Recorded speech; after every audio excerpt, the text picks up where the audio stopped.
Okay, trying again. Is that better? I changed the audio input capture. Somebody tell me if it's better, okay? I hope it is, because if not, I don't have any other tricks to try to make it better. I hope it's better. Somebody tell me.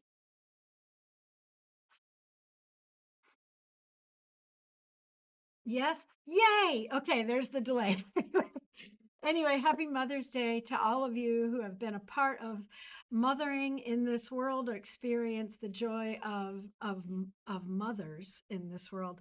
I do want to be cautious about that because on these kinds of holidays, there are a lot of different feelings and a lot of different histories. And so just please note that if Mother's Day is a very difficult day for you, it is for me now because my mom is gone and I miss her all the time.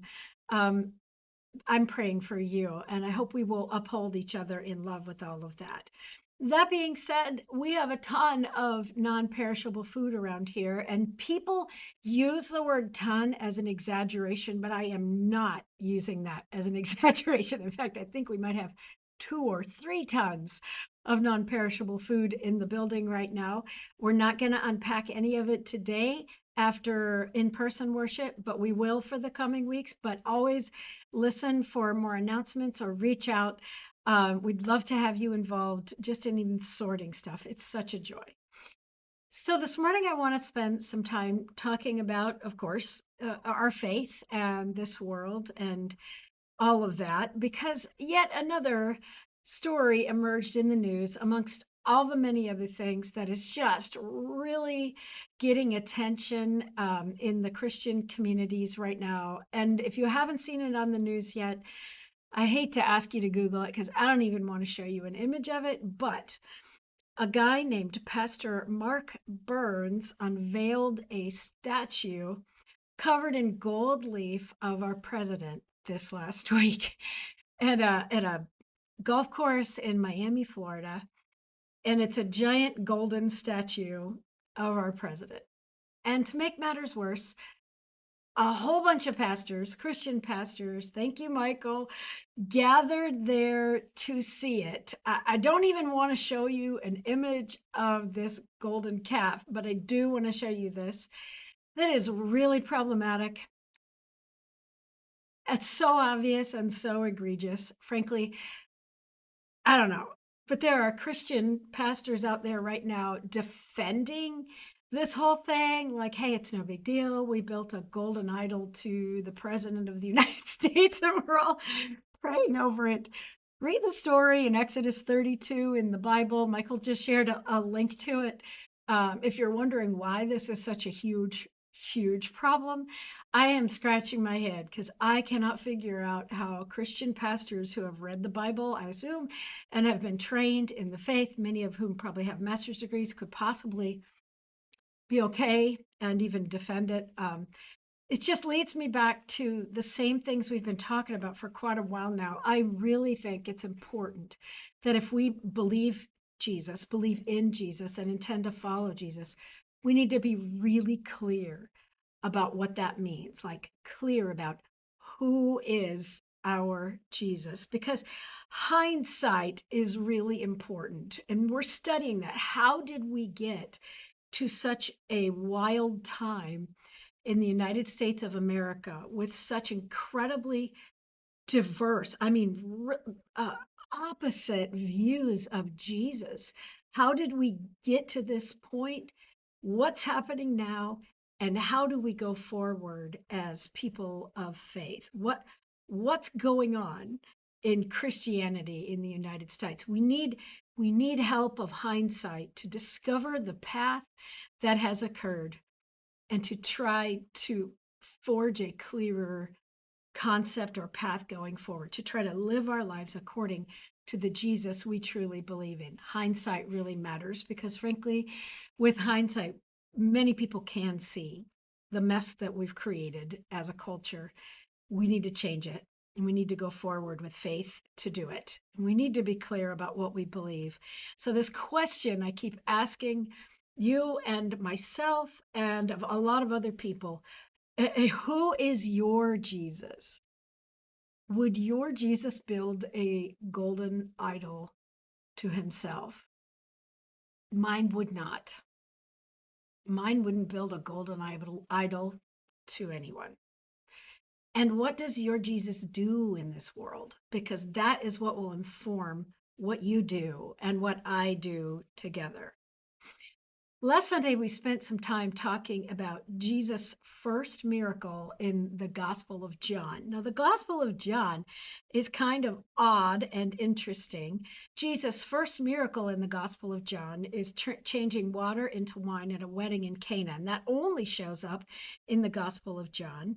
As I was working on that sermon last week, though, I gained this different view. Yeah, mine too, Tammy. This different view of the Gospel of John. I've been fairly critical of the Gospel of John in the last few years, but I think I need to look at it in a broader perspective. And I think it might be helpful for us to work on that a little bit together here. So I started looking at what does John actually believe about Jesus and why did he write his gospel in the way that he did? Okay. See, there are 4 stories of Jesus in the Bible. If you know this, just still stay with me, okay? And they were written in this order. It's unfortunate that the Bible has them in a different order, but you need to know that the books in the Bible were not written in the order that they show up in the Bible, okay? They're all out of order. Some of the books in the middle were written way earlier than others, okay? That's important.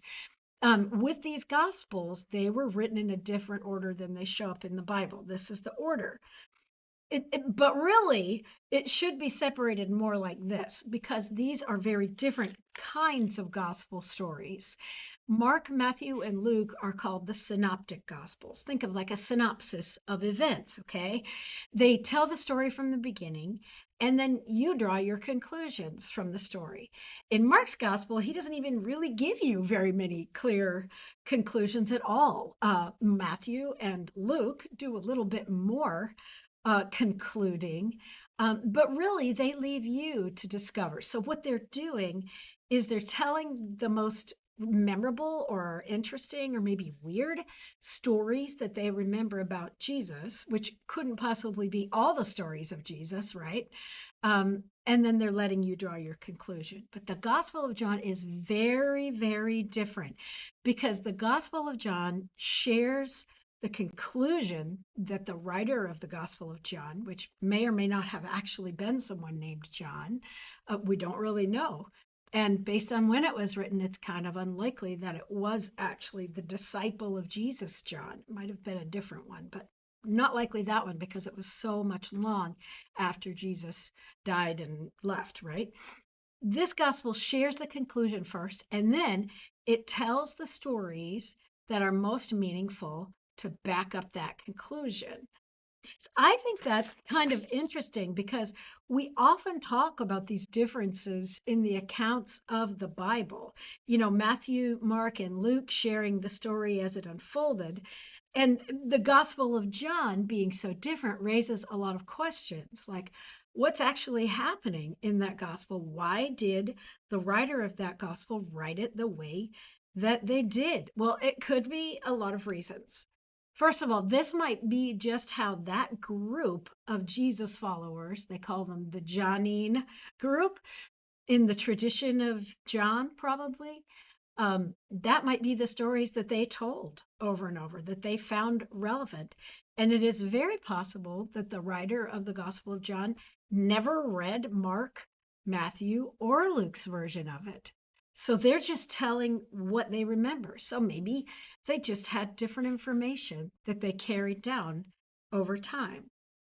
Maybe the stories were also passed down over time. We know they were.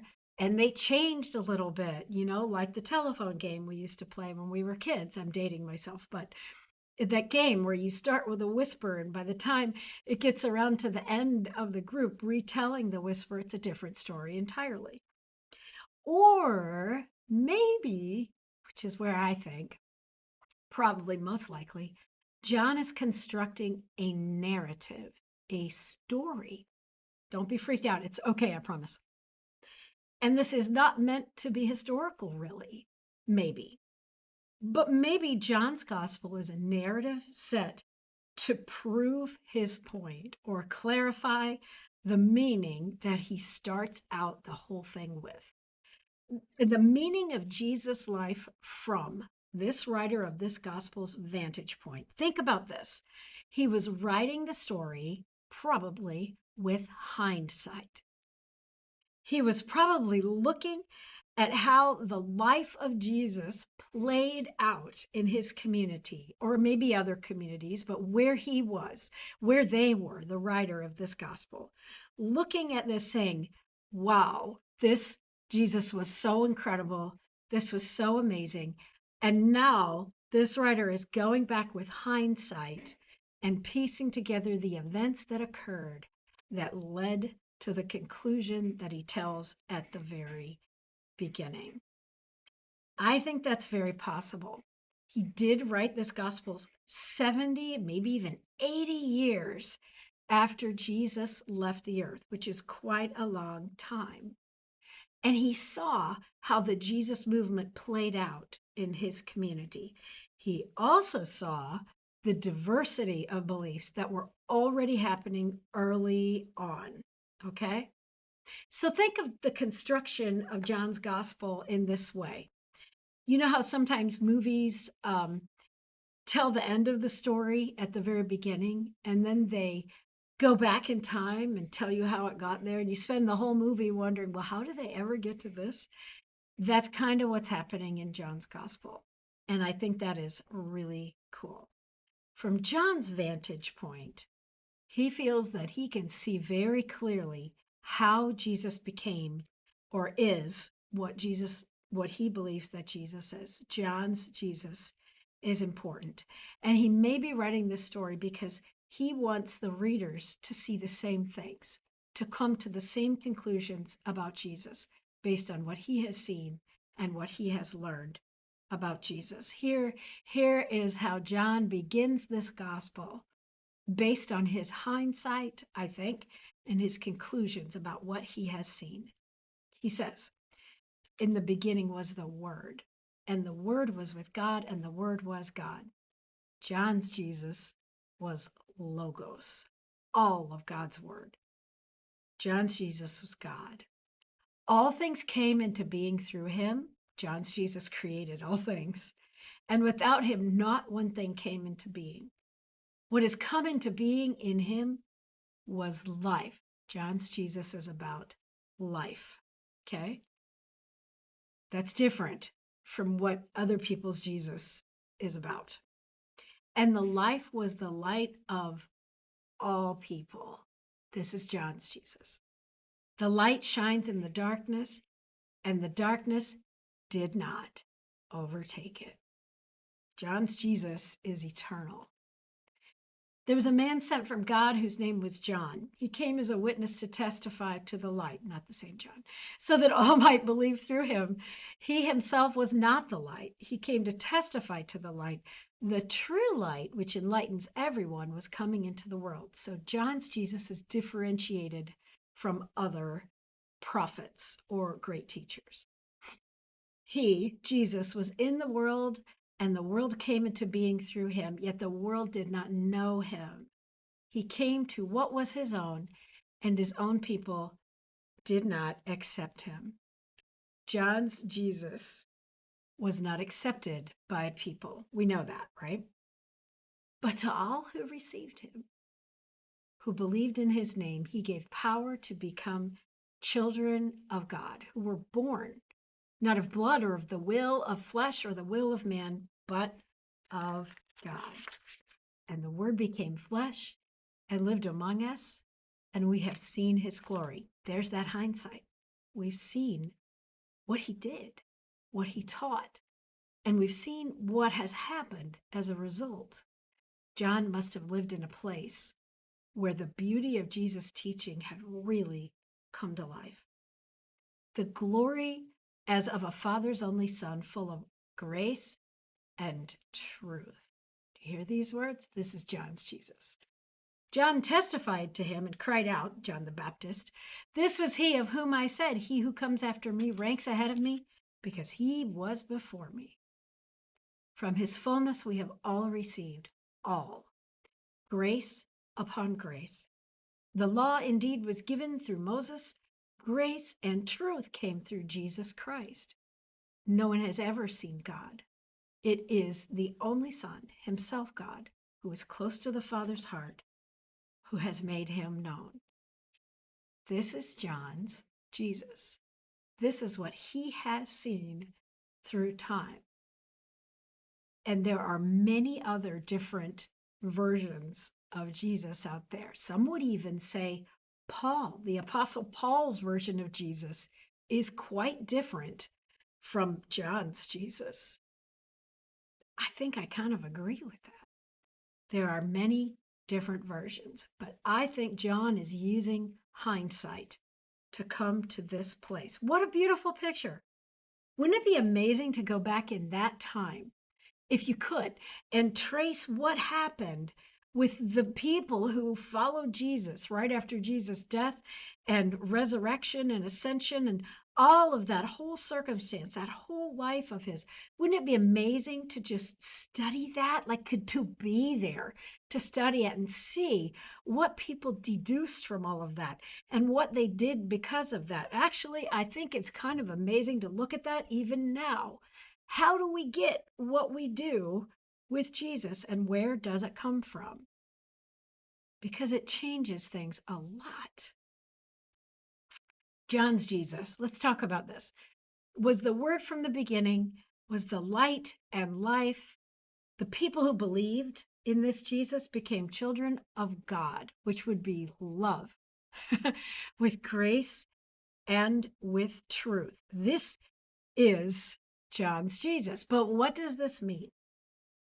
Because this whole section, John 1, is interpreted in multiple different ways as well.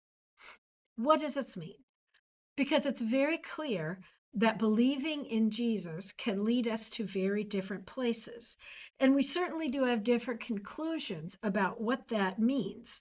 So to help us understand what John means by this, I think we need to look at the stories that John tells throughout this gospel to help us understand how John backs this up, because that will help us understand what John even means at the beginning, okay? In John's gospel, here's what happens next. After this opening statement about Jesus in all of this, number one, John's Jesus forms a team of disciples immediately. John's Jesus does not go out and preach that all of you are evil and born of evil intent and going to hell. First, John's Jesus does not talk about heaven and hell and repentance of sins first. John's Jesus doesn't do that. Number one, he forms a team of disciples. Number one, we get that. The second thing he does is he turns water into wine. We're still not talking about original sin or anything like that. And only John's Jesus turns water into wine. This is a story I talked about a lot. Last Sunday's whole sermon was about this and some of the beautiful things that happen because Jesus turns water into wine. First of all, he rescues a wedding couple that may not have experienced the support they needed from the community, or they would have had enough wine at the wedding. He also includes everyone in the abundant, beautiful, perfect, great wine, rather than allowing the servers to serve the good wine to the higher up people and the bad wine mixed with vinegar and water to the lower down people. Jesus turns water into wine and abundance. And third, the next thing that happens, we're still not even talking about personal salvation at all. We're not talking about heaven or hell either. John's Jesus overturns the money changer tables at the temple.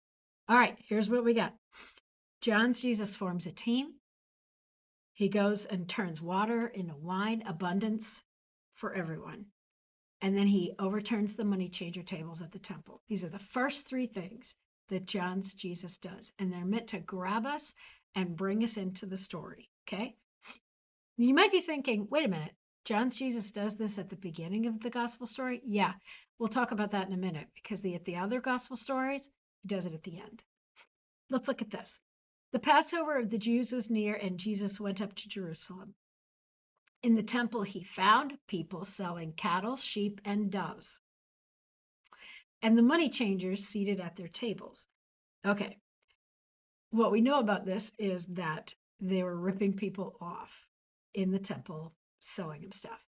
Not okay with Jesus, he made a whip of cords. He drove all of them out of the temple with the sheep and the cattle. I've preached about this before. He probably drove out the sheep and the cattle, but he probably didn't hurt any human beings or any animal either. He poured out the coins of the money changers and overturned their tables. He told those who were selling the doves, take these things out of here. Stop making my Father's house a marketplace. Think about this for a minute, because other people's Jesus build golden statues and make giant churches, and pastors have helicopters. Okay. But Jesus says, stop making my Father's house a marketplace. His disciples remembered that it was written, zeal for your house will consume me. Listen to that part here too. So what Jesus is saying is, I'm going to clean up the church, y'all.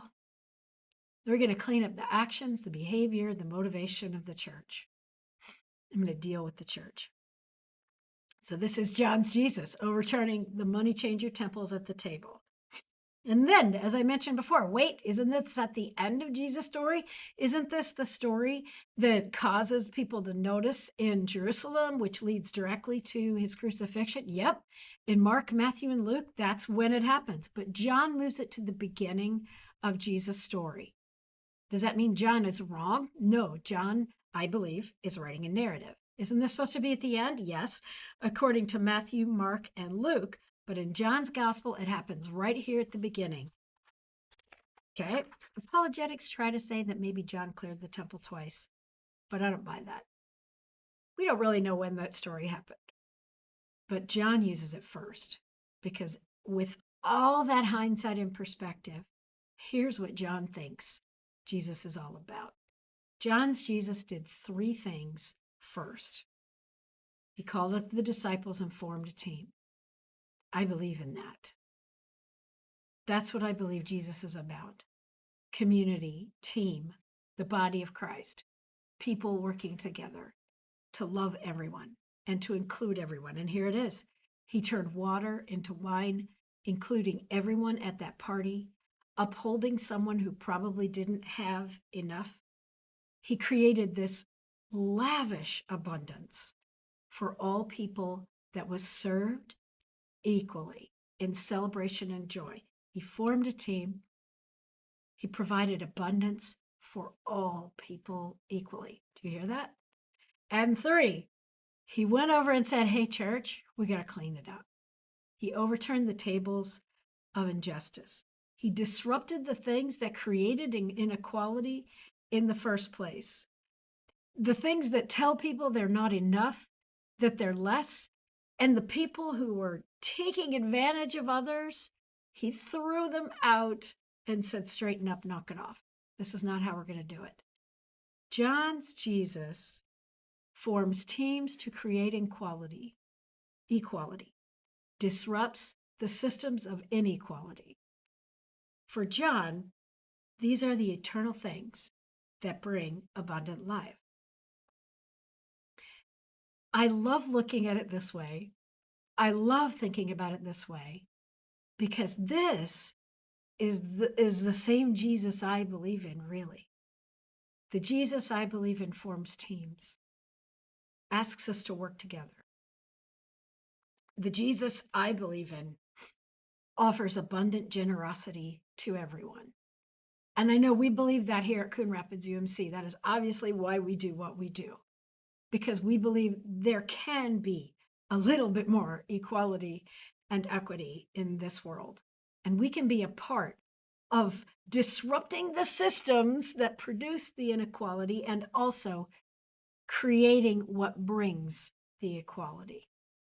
We give away food, literally, that we get as donations, food that would be otherwise trash. We move to people in need. And by doing this, we're disrupting the system of inequality. And some of us here at the church feel very compelled, politically compelled, and are very involved in what's happening in many other ways. to disrupt that system of inequality. For John and for me, these are the eternal things that bring abundant life. This is John's Jesus. And I think that's a really amazing Jesus. But it's a very different Jesus than the ones that are being depicted out there right now by pastors, even by very prominent pastors. So I think it's important to ask this question: who is your Jesus? Because frankly, saying that you believe in Jesus, that's not enough. That's not clear enough. Because whoever you say and whenever you say to another person, yes, I believe in Jesus, they're going to hear what they think that means. You need to be clear. Who's your Jesus? What does your Jesus do? And looking back on your life with hindsight, has your view of Jesus changed? Mine has. What does Jesus do? Has your view of that changed? Mine has. A lot. My view of Jesus has changed. My Jesus, the Jesus I believe in, that I believe the Bible really does depict pretty well most of the time, although there are different opinions of Jesus clearly laid out in the scriptures. My view of Jesus is this incredibly generous, inclusive, fully inclusive, loving Jesus who humbly serves, who sacrifices for others, and forms teams to do the same. Has your view of Jesus changed? Are there people who maybe need to know that? I know I've asked that question before, but believe me, it comes up again and again. With hindsight, has your view of Jesus changed? Because, friends, saying that we believe in Jesus is simply not clear enough. The prominent views of Jesus right now out there are building golden statues. We need to think about what we're doing as a people of God. Use that hindsight. One more thing I want to add to this today that's really been driving my thinking about this. When I trace this situation, the history of this situation here at Coon Rapids United Methodist Church, Coon Rapids Early Learning Center, and Spirit of Matthew 25, when I trace that with the 8 years of hindsight that I have here, and add on to that the years of hindsight that many people here have told me about or talked about, or things that I can clearly see were alive in this congregation for many, many years, I can see with hindsight how Spirit of Matthew 25 developed, how we became, when we laser focused on Jesus during COVID, a congregation that would do something like this. I can see it. This church had so much generosity built in it. It had strong community that worked together, not always in the best ways, but it did. It had strong community. It had this heart for feeding people. I mean, they had dinners here. They had mission teams. It had this heart for caring for the marginalized, for immigrants, for people from other cultures, all the makings of developing this incredible thing that we've become together. All of that is in the DNA with hindsight. I can see it. I see how it happened. And so for the life of me, I just have to say this, I can't comprehend how people who had been here for many years could possibly say that this church took a wrong turn when Spirit of Matthew 25 developed. That somehow we've messed things up or wrecked things. I can't for the life of me see how they could come to that conclusion. And I don't know if there are very many anymore, but I have had the opportunity to interact with people again, as usual, who do think this took a wrong turn. That breaks my heart. Hindsight, friends. Who is your Jesus? Who is your Jesus? What does your Jesus do? Let's be clear, friends, about what we believe, what we don't believe, because that's how we form teams, based on common belief, common desire to see the world change, and common action steps in our minds to make it happen. I hope this has been helpful for you today. I hope I've challenged you a little bit to think about what you believe about Jesus and not just that you believe in Jesus, because it changes the trajectory of your faith, of the communities you're a part of, your family, your relationships, all of that. If we believe in Jesus, we need to be clear about what we believe about Jesus and what that means in this world. So, friends, I hope this has been helpful for you. As you know, I'm always going to recommend and tell you over and over to get involved. If you believe in this idea of generosity in community, this is a great place to volunteer. We'd love to have you. There are many other places in the Twin Cities area metro, and I'm sure in your area, wherever you are, who are about generosity in community, bringing equality and breaking systems of injustice. Get involved in the communities that you believe will bring life, will bring abundant life for you and for all people. I hope, friends, you're doing okay. I look forward to seeing you soon. Come volunteer sometime. We'd love to see you. And I'll let you know when we're going to dig out some pallets like the ones right outside my doorway here. Take care, everybody. Much love. I will see you soon.